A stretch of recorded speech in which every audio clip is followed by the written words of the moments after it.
I own and I love the Bowers and Wilkins 685 S1s. They have been, for the past 15 years or so, my favorite, my go-to speaker of choice.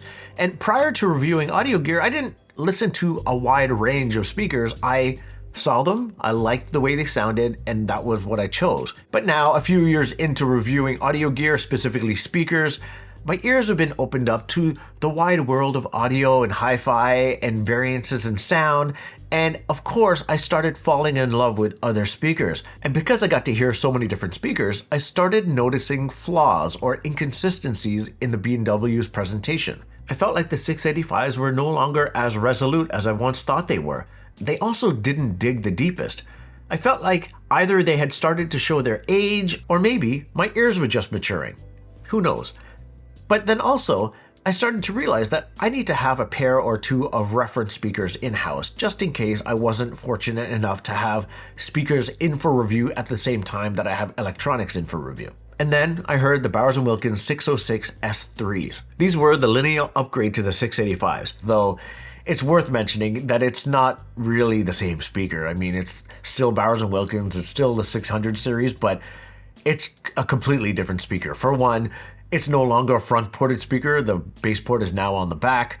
The yellow Kevlar cone is now gone. It's now a silver continuum cone. The tweeter housing is no longer exposed. It's covered up with a mesh grill. The finish is different. The speaker binding posts are different. The sonic sound signature of the speaker is way different.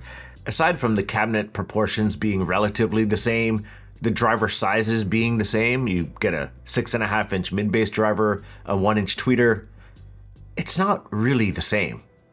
But I did have a chance to listen to them, and from what I heard, I was smitten. I thought they sounded amazing.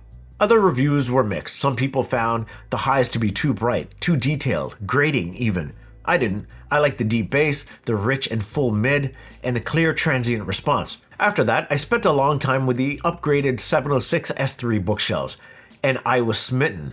They were a noticeable upgrade in sound to the 606s, more clarity, tighter bass, more articulate bass, and a more elegant build.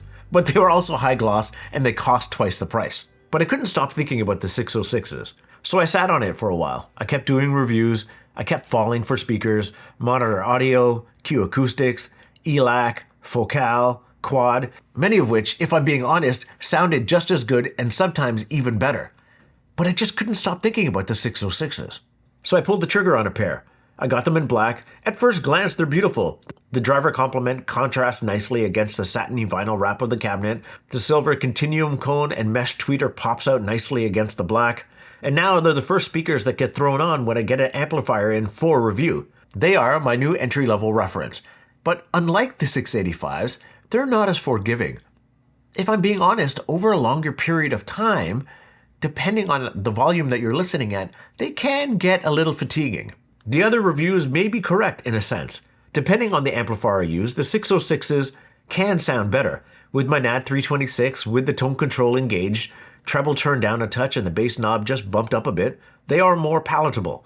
With the EVO 150 from Cambridge Audio, it's the same deal. But with the CXA81 Mark I and Mark II, which don't feature tone control, it's not the best match in my opinion. Ditto for the Arkham A25. I recently reviewed the ELAC DB63 speakers. These speakers cost less than the 606s, but they have a similar driver complement, and they are less fatiguing over longer periods of time.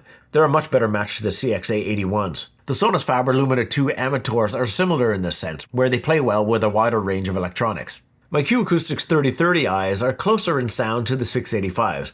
They have a slightly rolled-off top end, rich mids, and a deep bass for their size. They also look amazing. Logic should have dictated that I didn't need to pull the trigger on the 606s because the 3030i did everything I needed, and I own them. But like my beloved 685s, they're not the most resolute, especially up top, unlike the ELACs, which have more detail up top and have a wider dispersion of sound, making them sound bigger and more expansive for some music.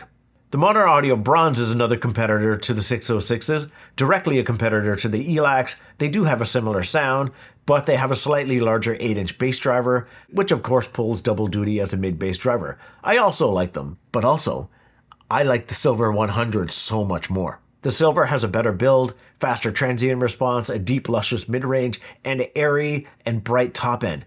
They're also depending if there's a sale on or depending on where you live. A bit closer in price to the 606 S3s, but they feature a way better build. I love the way these speakers look. And I'm still considering springing for a pair of the Silver 100s to add to my collection as well. But okay, when it comes down to it, outside of doing these reviews and just listening to music for fun, for me, I like the way the 606s sound. I like a slightly boosted signal. I like a plumped up bass.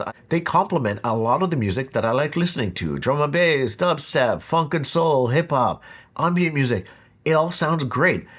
You could say that I'm really just doing this video to convince myself that I made a good purchase. As of now, I love this speaker and I'm content with my decision. I think. If you like this video, please consider liking and subscribing. I really appreciate it. Cheers.